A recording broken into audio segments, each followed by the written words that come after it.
If you've been suffering from shoulder pain, one of the things you may want to consider is whether you've got bursitis.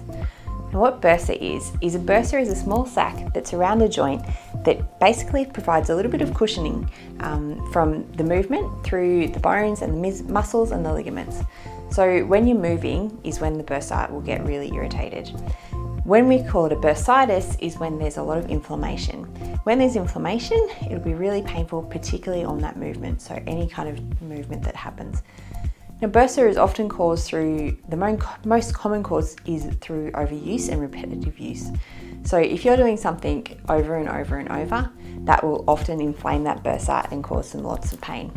Other causes can be through trauma and through infections such as gout or things like that.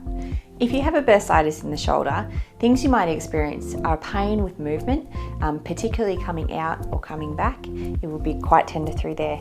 It'll also be tender if you palpate or touch over that shoulder, and other things like rolling over at night. If you lie on that affected side, that'll be very tender.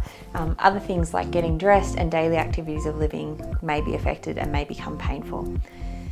We're going to go through a few simple stretches that you can use at home to help take some of the pressure off the joints and the muscles and the ligaments around. What that will do is just take pressure off the bursa and make it a little bit nicer for you. So when your shoulder is really inflamed, some of the things that you want to do is take a rest from some of the activities that aggravate it. It's often caused through that repetitive activity, so we want to stop doing that as much. Something else that really helps reduce inflammation is placing ice over the shoulder. And you want to place that as many times a day, but you want to place it for kind of 10 minutes at a time, no more than that. Some of the stretches that we can do, which will take some pressure off, include a upper trap stretch. So that's bringing your head across to the opposite side. So if my right shoulder is affected, I'm going to bring my head across to the left, looking down to the left a little. And then what I'm going to do, I'm going to take my right hand from behind and just pull it down a little to get a stretch through here. So it looks a little bit like that. One of the other stretches that we can do is bringing your arm across to the good shoulder, and then with your good hand, placing your hand on the elbow and just pushing back a little bit, just to get a little bit of a stretch through that shoulder there. Now you want to do this if it's a good stretch feel. If you're feeling pain, don't persist and just relax off there. Once it's starting to move a little bit more, some of the other things you can do is using a towel. It'd be funny watching me set this one up. You want to bring it up with your good hand behind your back, and then with your sore shoulder, you want to bring it behind, grab a hold of the towel, and you can lift up just to create a bit of movement. You're pulling up using your good hand and your good shoulder, and you're getting that stretch through the bad shoulder just by holding onto the towel. If the pain has reduced some in your shoulder and you're just feeling like you want to strengthen it, what we're going to do is we're going to use some stretching band like this. You're going to hold it in both hands. Going to set your shoulder blades, so trying to bring your shoulder blades together behind you. And then what you're going to do is just holding your arms at 90 degrees, your elbows at 90 degrees. You're going to just bring it out and then bring back. Out and back. What this is doing is just providing some strength to your shoulder, which will help strengthen everything around and continue to take that pressure off the bursa.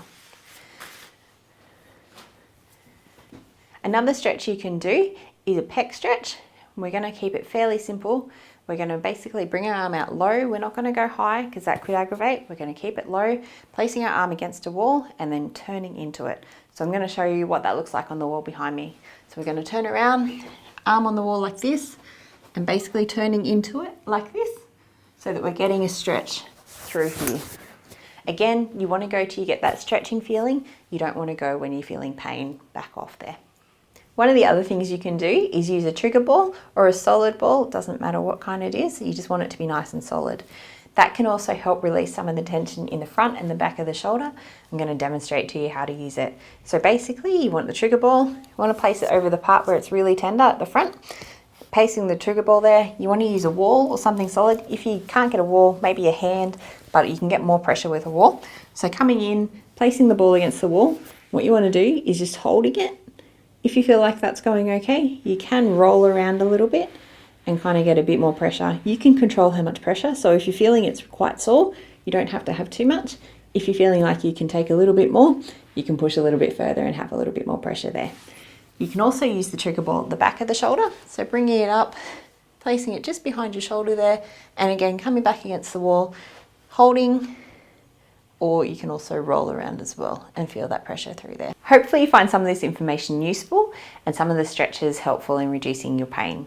If you're still experiencing pain or you'd like further information about shoulder bursitis, please get in touch.